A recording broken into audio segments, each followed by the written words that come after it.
비대면 매일 묵상 예레미야 47장 1절부터 7절 말씀. 네, 오늘은 2020년 10월 13일 화요일입니다. 오늘 날씨가 무척 쌀쌀하다고 예보되어 있으니까 여러분들 따뜻하게 입고 나가십시오. 감기 걸리면 요즘 같은 코로나 시대에 굉장히 심각해질 수 있습니다. 이 비대면 매일 묵상은 월요일부터 금요일까지 매일 아침 오전 6시 30분에 게시됩니다. 출근하실 때 일어나자마자 바로 혹은 버스에 타서 지하철에 타서 설거지 하시면서 얼마든지 언제든지 여러분의 상황에 맞게 들으시고 신앙생활 하는데 도움되시기를 바랍니다. 네, 본문으로 바로 들어가겠습니다. 이 본문의 말씀은 블레셋을 응징하는 하나님의 말씀의 예언입니다. 선지자 예레미야에게 하나님의 말씀이 임했습니다. 바로가 가사를 치기 전에 블레셋 사람에 대하여 선지자 예레미야에게 임한 여호와의 말씀이니라. 가사는 블레셋, 지금 팔레스틴의 한 지역을 말하죠. 가자 지구라고 하죠. 오늘 이 본문 47장 3절에 보면 이런 표현이 있습니다. 군마의 발굽 소리와 달리는 병거 바퀴가 진동하는 소리 때문에 아버지의 손맥이 풀려서 자기의 자녀를 돌보지 못하리니. 글쎄, 결국엔 나중에 이 바벨론의 느부갓네살 왕이 와서 이 블레셋 땅까지 다 정복하거든요. 그때 아버지들이 자녀들을 보호하기 위해서 막 달려가고 붙잡고 업고 뛰고 넘어지는 아이들을 끌어당기고 그런 아수라장이지 않습니까? 그런데 그때 아버지들의 손에 맥이 풀어진다는 겁니다. 혼비백산하는 것이죠. 여러분들, 여기서 우리는 어떤 신앙의 교훈을 얻을 수가 있을까요? 물론 전쟁은 잔인하다, 그것은 역사가 증명해 주는 것입니다.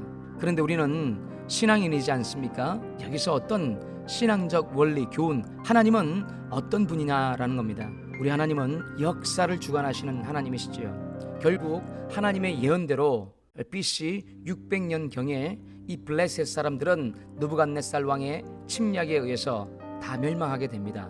그들이 멸망했던 이유는 하나님께서 계속해서 경고하고 예언한 대로 우상을 섬겼기 때문이지요. 하나님 말씀대로 다 이루어진 것입니다.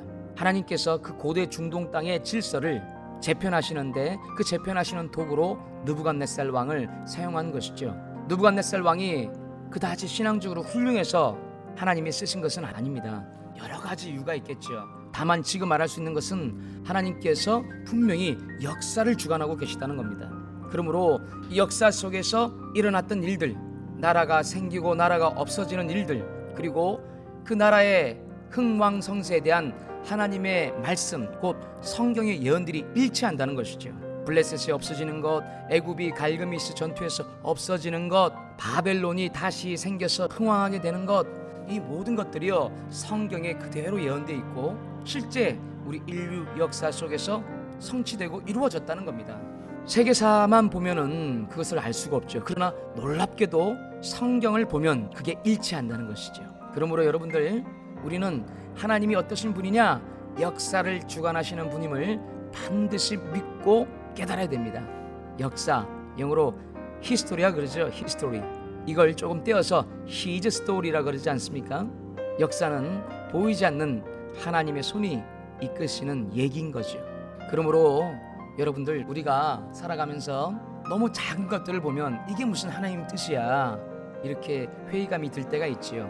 너무 우리가 신앙적인 부분을 심취하다 보면 버스가 오지 않는 것도 하나님 뜻이고 버스가 오는 것도 하나님 뜻이고, 뭐 그렇게 제가 좀 우스꽝스럽게 예를 들면 그런 모습이 있는 겁니다. 그렇게 하나님을 판단할 것이 아니라 너무 미세한 것들, 마치 먼지 같은 것들로 하나님이 있다 없다, 하나님이 통치한다 통치 안 한다, 그렇게 판단해서는 안 되지요. 그러면 너무 혼란스럽고, 또한 우주를 만드신 하나님, 우주보다 더 크신 하나님을 너무나 작은 존재로 만드는 것이죠. 우리가 하나님의 살아계심을 믿고 또한 그 살아계신 하나님이 통치하신다는 것을 믿는 것은 여러 가지 방법이 있겠지만 역사 속에서 이루어진 것을 보고 믿는 것입니다. 하나님은 역사를 통치하시는 하나님이십니다. 우리는 그 하나님의 역사에 정말 작은 부분이지요. 그러므로 우리가 인생의 주인이 아니라 하나님께서 이 역사의 주관자이심을 믿고 하나님의 뜻에 맞게 사는 신앙의 태도가 너무나도 필요합니다. 내가 주인공이 아닌 겁니다. 하나님이 주인공이시죠. 그 역사의 주관자이신 하나님을 믿고 우리가 그 하나님의 뜻에 맞춰 살아가는 것이 바로 온전한 신앙인 줄 믿습니다. 오 아버지 하나님, 오늘도 이 시대를 살아가면서 우리는 하나님의 통치하심을 간혹 의심할 때가 있습니다. 사건 사고를 본다든가 내 하루 일과 속에서 잘 되지 않는 막힌 일 때문에 하나님이 살아계시지 않거나 통치하지 않는다고 느껴질 때가 있습니다. 이것은 나의 감정일 뿐이요 하나님의 살아계심과는 전혀 무관한 줄 깨닫습니다. 하나님께서 역사를 주관하셨다는 것은 세계 역사 속에서 일어난 나라의 흥망성쇠가 성경에 고스란히 예언되어 있기 때문입니다. 하나님, 역사를 주관하시는 하나님께서 우리 한 사람 인생도 굽어 살피시며 돌보심을 감사를 드립니다. 하나님의 뜻에 맞게 순종하며 살아가는 신앙인들로 되게 하여 주옵시고 온전한 신앙으로 한 걸음 한 걸음 나아가게 하여 주옵소서. 믿음은 역사를 주관하시는 하나님의 뜻에 맞게 살아가는 것인 줄로 믿습니다. 오늘도 그러한 하루 되게 하여 주옵소서. 감사하며 축복하며 예수님 이름으로 기도합니다. 아멘.